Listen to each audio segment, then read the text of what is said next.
114 entreprises publiques, industrielles, agricoles et d'élevage. Où sont passées ces entreprises? Toute l'Afrique de l'Ouest venait acheter les tôles chez nous ici. Toute l'Afrique de l'Ouest venait acheter les cahiers chez nous ici. L'imprimerie Patrice Lumumba. On avait une usine textile, 42 millions d'écus à l'époque. Le président a fermé, il a pris la clé, il l'a mis dans sa poche. Nous avions le train qui faisait Conakry-Cancan. On avait 2 bateaux, on avait 9 avions, dont 5 Boeing. Eh ben oui. On avait des scieries à Zérekoré, à Massanta. On avait une usine de thé. On avait une usine de tabac et allumettes à Anta. Anta, c'est Entreprise nationale des tabacs. C'est ce qui a donné le nom à ce quartier. On a créé une forêt pour avoir l'arbre qui produit les allumettes. On avait le centre pilote. C'est là-bas où on a fabriqué la machine à faire l'huile de palme qui fait que la Sierra Leone est aujourd'hui une des plus grandes exportatrices d'huile de palme. La machine a été fabriquée à Anta ici. C'est grave. On avait des huileries à Dabola et à l'huile de Kassa. On faisait du sucre à Koba chez toi. On produisait du sucre en Guinée. J'ai vendu 500 000 litres d'alcool produit en Guinée au Nigeria en 1982. J'ai vendu des venins de serpent. Vous avez bien entendu, des venins de serpent en cristaux fabriqués à l'Institut Pastoria de Kinya. On élevait des serpents venimeux là-bas. On prélevait leurs venins. On cristallisait et c'est à l'Institut Pasteur de Paris que je les vendais.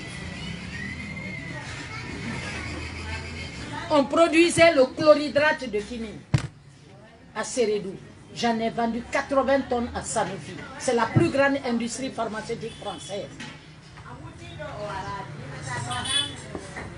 J'ai vendu la bauxite en excès de l'OBK de Kinya à la Roumanie. Et c'est cet argent qui a servi à construire l'hôpital Jean-Paul II.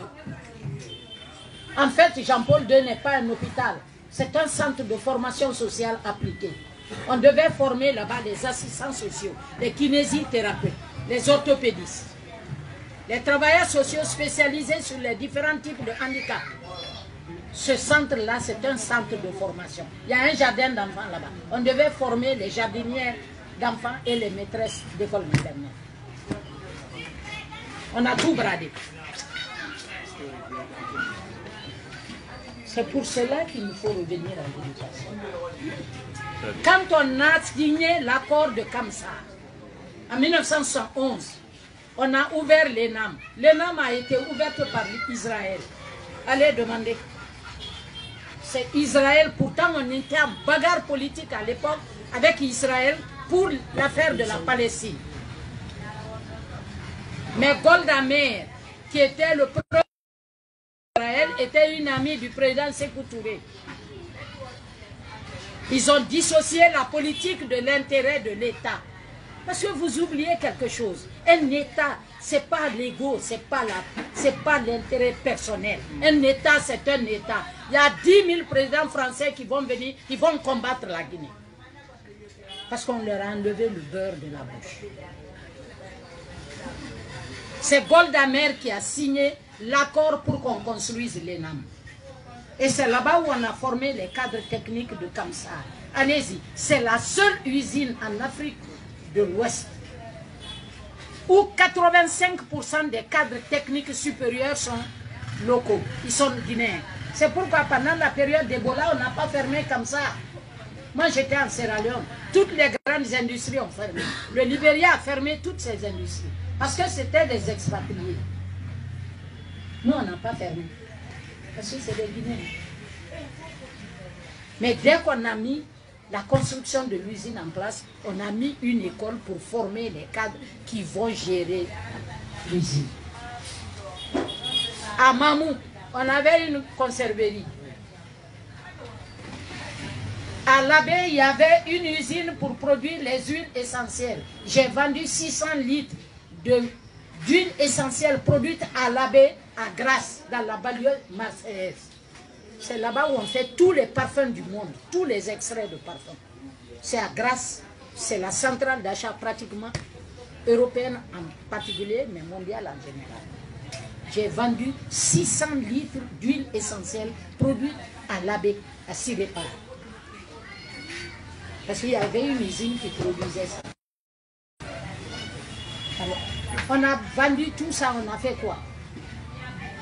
On a jeté le bébé et l'eau qui servait à le laver. Il nous faut revenir aux fondamentaux. Dans un pays, la première chose... Vous savez ce que la Chine a fait? Quand moi j'étais gosse, quand on disait qu'un produit est chinois, on dit pardon, c'est de la pacotille. Ce n'est pas aujourd'hui les Occidentaux qui prennent leurs avions et leurs hommes d'affaires pour aller commander des choses en Chine. Vous savez comment la Chine a fait? Elle a envoyé des étudiants dans toutes les grandes universités du monde. Daytona Beach, c'est la plus grande université aéronautique aux États-Unis. À Toulouse, vous avez la plus grande université aéronautique européenne. Vous allez vous trouver des Chinois là-bas. L'école polytechnique de Paris, vous trouvez les Chinois. L'école polytechnique de Lausanne, vous trouvez des Chinois. Georgetown à Washington, vous trouvez des Chinois. Ils ont envoyé des Chinois partout. Vous étudiez, vous revenez dans votre pays. Ce que vous avez vu là, vous copiez chez vous. C'est comme ça que la Chine est devenue ce qu'elle est devenue aujourd'hui. Nous, on blague avec. Nos enfants arrivent en 5e année, ils ne savent même pas lire et écrire.